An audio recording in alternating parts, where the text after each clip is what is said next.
नमस्कार बच्चों। Pushpa education the key of success में आप सभी स्टूडेंट्स का हार्दिक अभिनंदन, हार्दिक स्वागत। माँ शारदे को नमन करते हुए मैं आज की क्लास को प्रारंभ करती हूँ। तो बच्चों, कल हमने देखा था कुछ परिभाषाओं के बारे में और परिभाषाओं को मैंने आपको बहुत अच्छे से कि किस तरह से याद की जाती हैं परिभाषाएं, उनके बारे में मैंने कल आपको बताया था। आज हम जो देखेंगे वो देखेंगे विकास के नियम।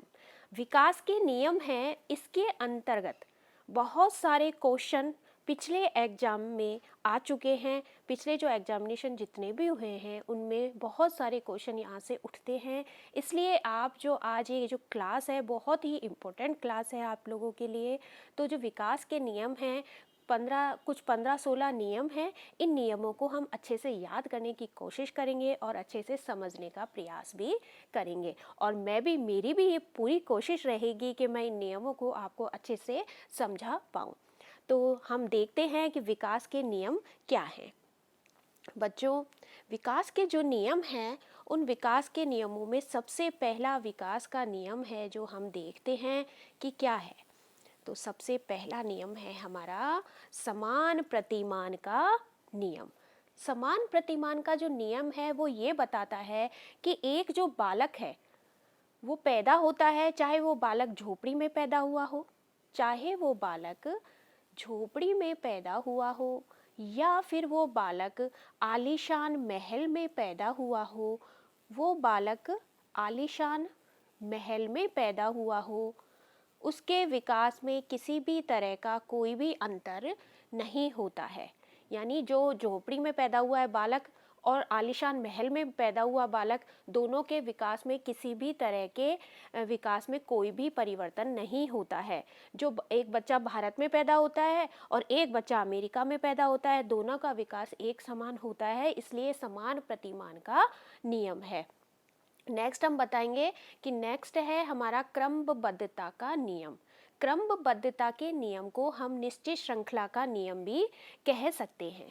क्रमबद्धता के नियम को हम निश्चित श्रृंखला के नियम भी कह सकते हैं।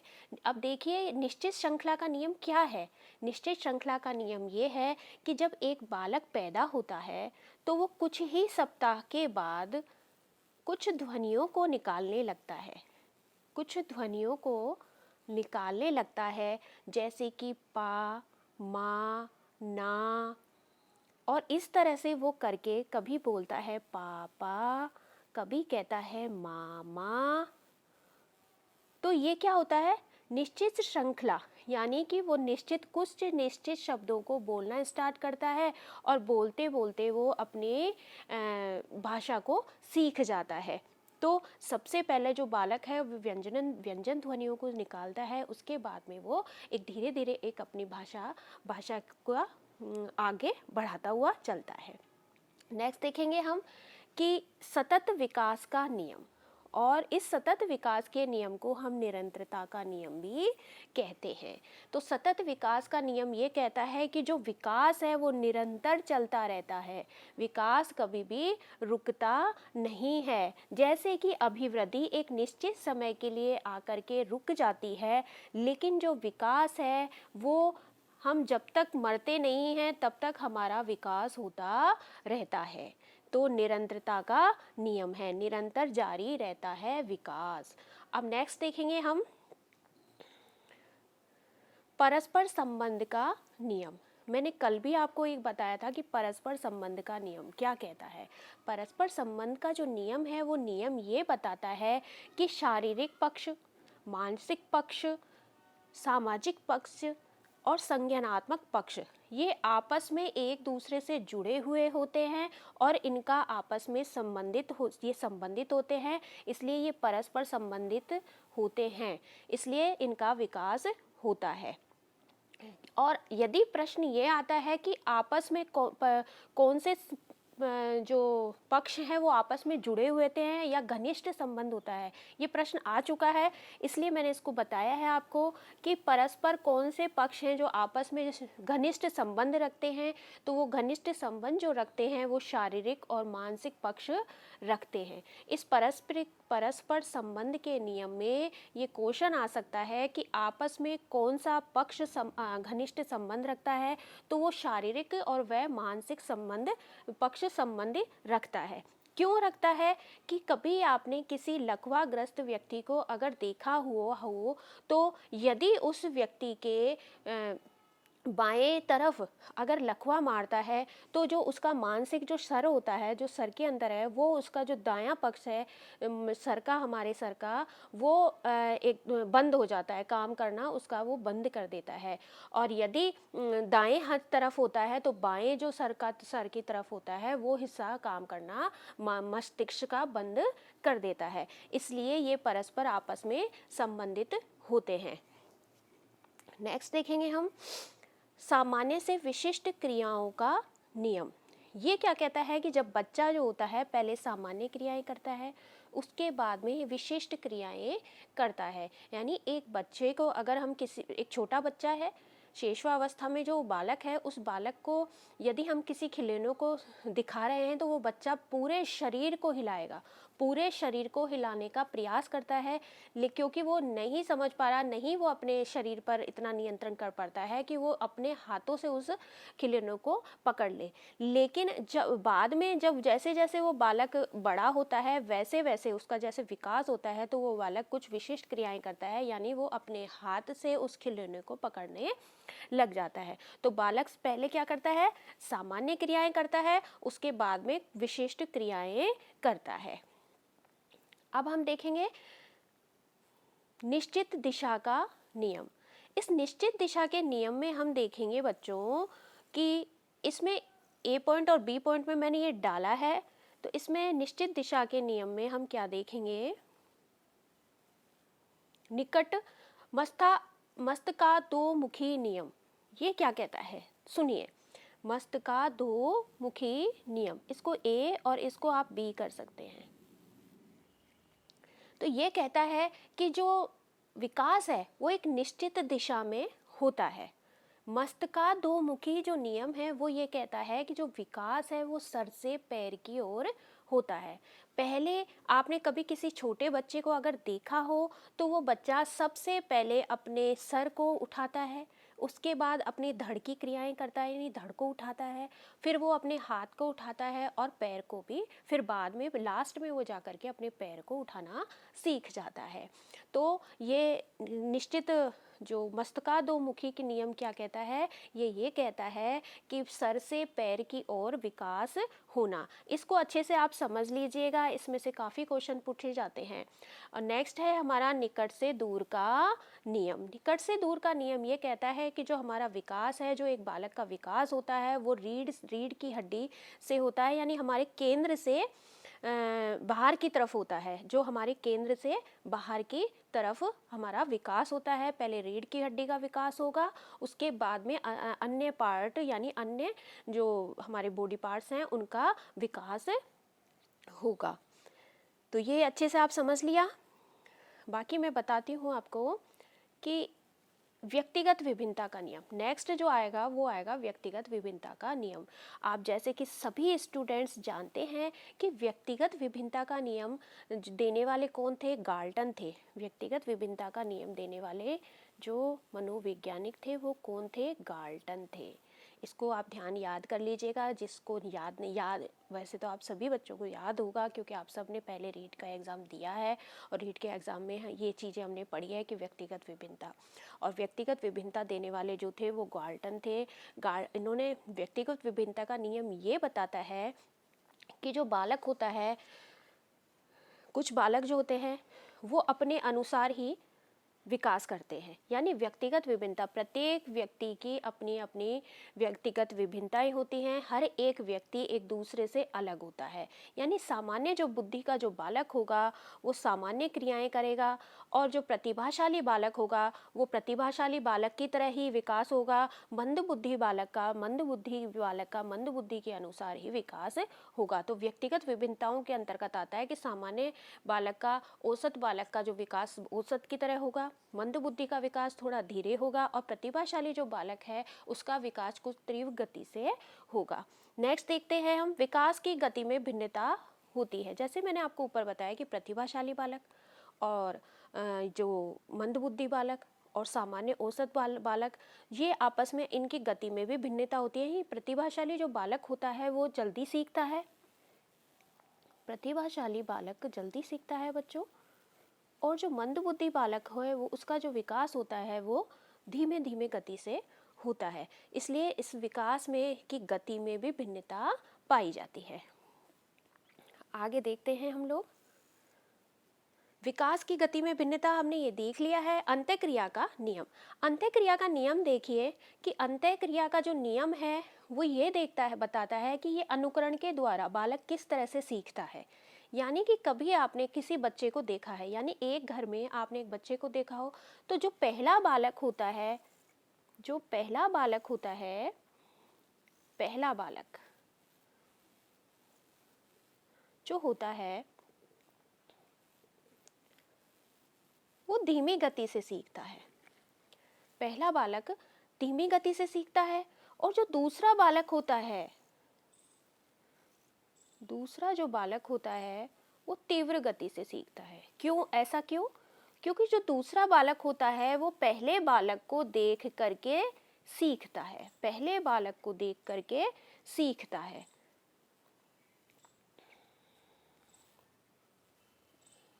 पहले बालक को देख करके सीखता है, इसलिए वो आपस में अंतःक्रिया करते हुए सीखते हैं,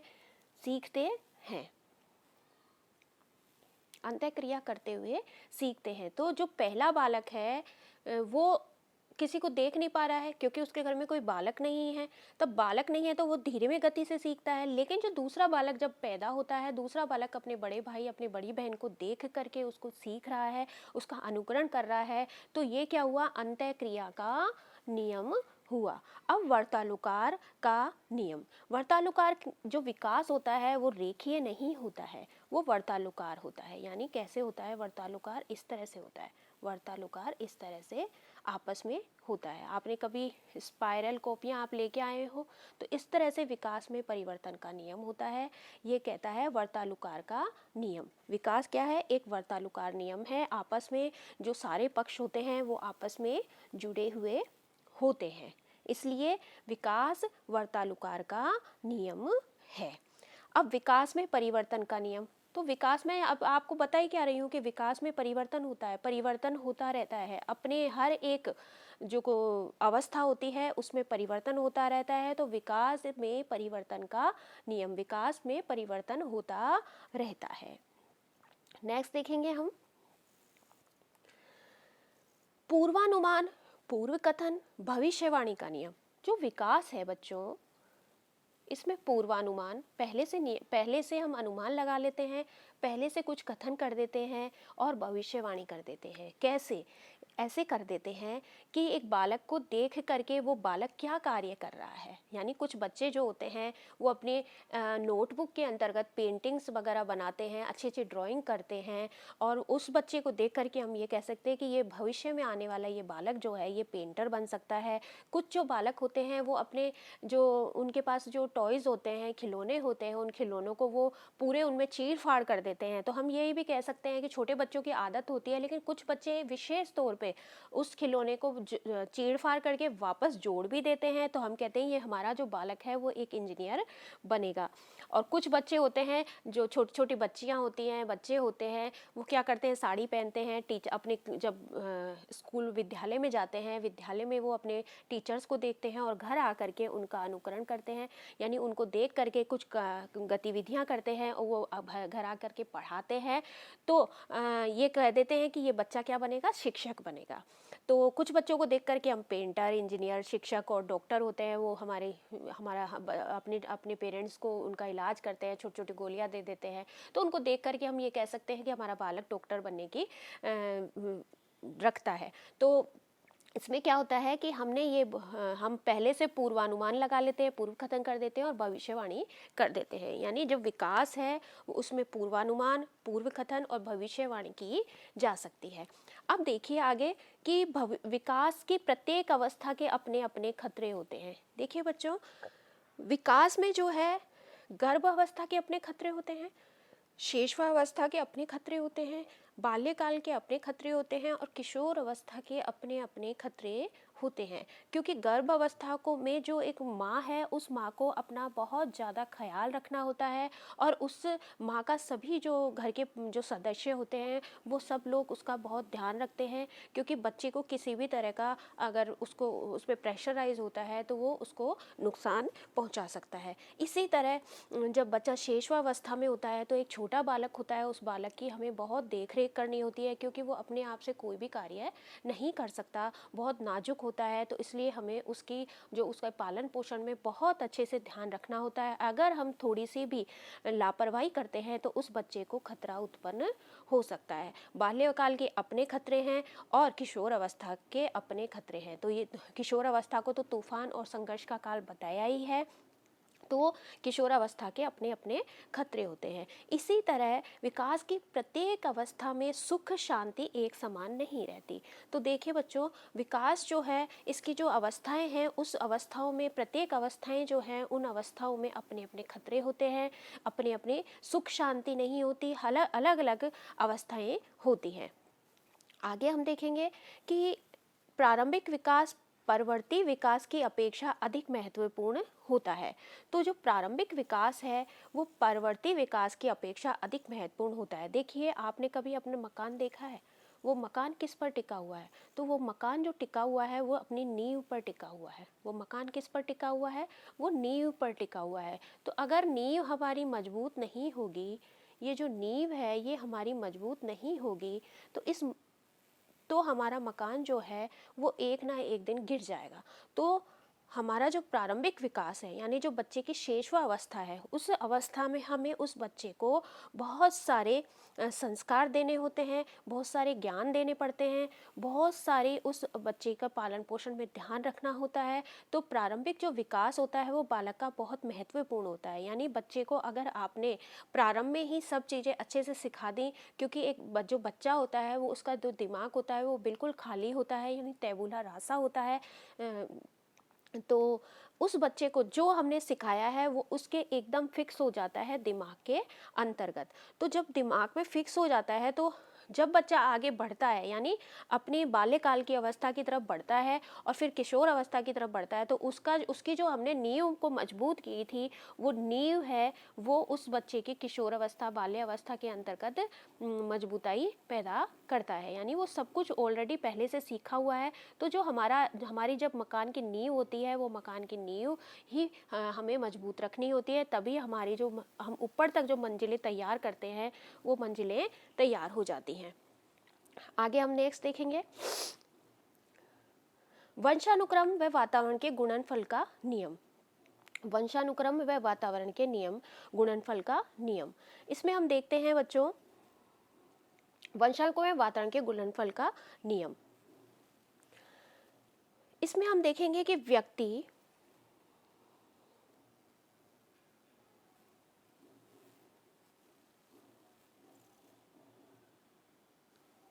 एक मिनट,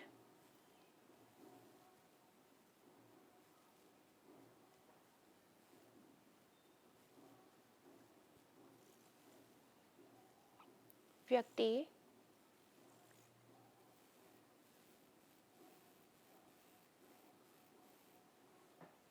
इक्वल टू वंशानुक्रम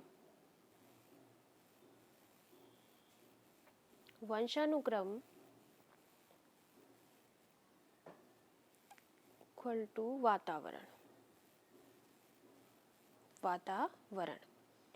तो वंशानुक्रम व वातावरण जो है विकास में बहुत महत्वपूर्ण भूमिकाएं निभाता है। क्योंकि अगर वंशानुक्रम के आधार पे विकास होता है, और जो वातावरण जो बच्चे को मिलता है, जैसा एनवायरनमेंट हमारे बच्चे को मिलेगा वैसे ही एनवायरनमेंट में हमारा बालक बड़ा होता है। यानी बच्चे को अगर गलत एनवायरनमेंट मिलता है तो बच्चे का विकास गलत तरीके से हो रहा है, और अगर बच्चे को हम एनवायरनमेंट अच्छा देते हैं, उसको संस्कार अच्छे देते हैं, तो उसी आधार पर वातावरण अच्छा मिलता है तो बच्चे का जो विकास है वो भी उसी तरह से होता है। तो बाल बच्चे हम देखेंगे कि वंशानुक्रम व वातावरण हमने देख लिया है, विकास के मैंने कुछ नियम आपको बताए हैं। तो यहाँ पे हम देखिए, समान प्रतिमान का नियम हुआ हमारा, क्रमबद्धता का नियम हुआ, सतत विकास का नियम हुआ, परस्पर संबंध का नियम, सामान्य से विशेष क्रियाओं का नियम, निश्चित दिशा का नियम। ये जो निश्चित दिशा का नियम है इसमें से काफ़ी क्वेश्चंस आ चुके हैं। मस्तकाधोमुखी नियम और निकट से दूर का नियम, व्यक्तिगत विभिन्नता का नियम, विकास की गति में भिन्नता का नियम, अंतःक्रिया का नियम, वर्तानुकार का नियम, विकास में परिवर्तन का नियम, पूर्वानुमान और पूर्व कथन और भविष्यवाणी का नियम। विकास की प्रत्येक अवस्था में अपने अपने खतरे होते हैं। विकास की प्रत्येक अवस्था में सुख शांति जो होती है वो एक समान नहीं होती है। प्रारंभिक विकास परवर्ती विकास की अपेक्षा अधिक महत्वपूर्ण होता है। और वंशानुक्रम व वातावरण के गुणनफल का नियम, तो वंशानुक्रम इक्वल टू वातावरण, ये क्या होता है, ये हमारे विकास में महत्वपूर्ण भूमिका अदा करता है। तो आज हमने विकास के नियमों की जानकारी ली है। मैं उम्मीद करती हूँ कि मेरे बच्चों को सब ये याद रहेगा, और जो हमारे बच्चे स्क्रीनशॉट लेना चाहते हैं वो बच्चे स्क्रीनशॉट ले सकते हैं। मैंने स्क्रीन को छोटा कर दिया है, अब अच्छे से आप अपने स्क्रीनशॉट ले लीजिए, क्योंकि बच्चे बहुत अच्छे रेस्पॉन्स कर रहे हैं। बच्चों ने बहुत अच्छे से मेरे को परिभाषाएं याद की हैं, मैसेज आते हैं तो उससे पता चलता है कि हमारे बच्चे याद कर रहे हैं। विकास के नियम भी मैंने आपको अच्छे से समझाने का प्रयास किया है। कुछ समझ में नहीं आता है तो आप कमेंट कर सकते हैं, कमेंट करके आप पूछ सकते हैं, मुझे पर्सनल मैसेज भी कर सकते हैं, तो मैं आपको अच्छे से समझाने का प्रयास करूंगी। नेक्स्ट ऐसे वीडियो लेके आएंगे जिसमें आपके डाउट्स, जितने भी क्वेश्चंस होंगे उन क्वेश्चंस को हम यहाँ पर देखने का प्रयास करेंगे। तो आज हमारे विकास के नियम समाप्त हुए। आगे हम देखते हैं कि कोशिश आखिरी सांस तक करनी चाहिए, कोशिश आखिरी सांस तक करनी चाहिए, या तो लक्ष्य हासिल होगा या अनुभव। तो ये जो आज हमारे बच्चे, जो रेट वाले बच्चे हैं, जो बिल्कुल टूटे हुए बैठे हुए हैं, उनके लिए मोटिवेशन है कि कोशिश हमें आखिरी सांस तक करनी है, या तो हमें हमारा लक्ष्य मिल जाएगा या फिर हमें अनुभव मिल जाएगा। तो बच्चों, हमारी मेहनत कहीं भी व्यर्थ नहीं जाती है। जब हम मेहनत करते हैं तो वो मेहनत हमें कहीं ना कहीं काम जरूर आती है, और वो काम कैसे आती है, हमारे अनुभव के माध्यम से। जितना आप रिवीजन करेंगे चीज़ों को, उतनी ही क्लियरिटी आपके आती रहेगी और आपके अनुभव में वृद्धि होती रहेगी। तो बच्चों, यहीं पे हम हमारी क्लास को समाप्त करते हैं। और मेरे प्यारे बच्चों, आपका सहयोग मिला तो ये चैनल बहुत आगे जाएगा, और मैं इसी तरह आपके लिए अच्छे अच्छे वीडियो लाती रहूँगी। तो मेरे चैनल को लाइक कीजिए, कमेंट कीजिए, शेयर कीजिए एंड सब्सक्राइब कीजिए। Thanks for watching. नमस्कार बच्चों, कल की क्लास फिर हम कंटिन्यू करेंगे। Okay, bye.